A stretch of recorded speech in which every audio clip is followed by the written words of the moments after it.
Look, if you're still struggling to catch your breath after yesterday's 35-30 roller coaster victory over the Pittsburgh Steelers, I wouldn't blame you in the least bit. There are so many takeaways from that game.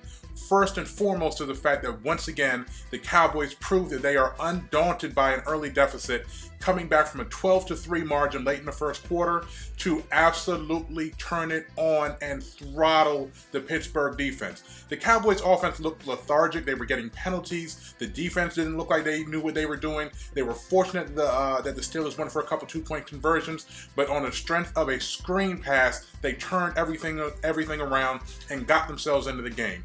The final score was 35-30. We know what it was. Dak Prescott threw for 300 yards for the first time in his career. He has now thrown for over 225 yards in each of the first 9 games of the season. That is an NFL rookie record to start the season or any time during the season.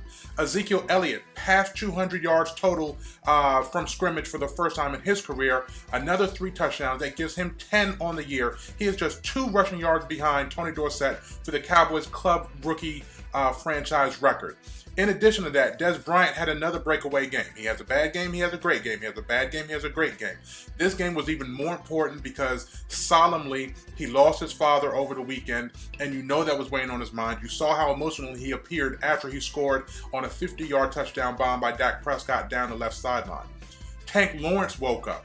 He had a sack. He had another tackle for a loss. He had a forced fumble. It was an all-around great game by the guy the Cowboys defense desperately is going to need down the stretch. And this appears to be just the same situation as what happened last year, where he came on in the second half of the season. That will bode extremely well for the Cowboys, as well as the performance of Byron Jones, because the Cowboys secondary is so thin right now. They lost Orlando Scandrick, who hasn't really been playing that well since he came back from his hamstring injury, to a concussion when Sean Lee hit him with friendly fire. Of course, Sean Lee is a monster out there. Now, what this means is, after the New England Patriots lost to the Seattle Seahawks on Sunday night, the Cowboys have the best record in the NFL. That's outstanding for a team that when Romo went down, most people saw 5 or 6 wins at the most. At the most, even with a rookie quarterback as Dak Prescott. The biggest takeaway, I think it's time for even the staunchest Romo supporters, of which I am one, to admit that Dak Prescott probably isn't going anywhere as a starter. It's not that I don't think that Tony Romo is a better quarterback, but it's gotten to the point. He has road victories in Green Bay, road victories in Pittsburgh, road victory against a division rival.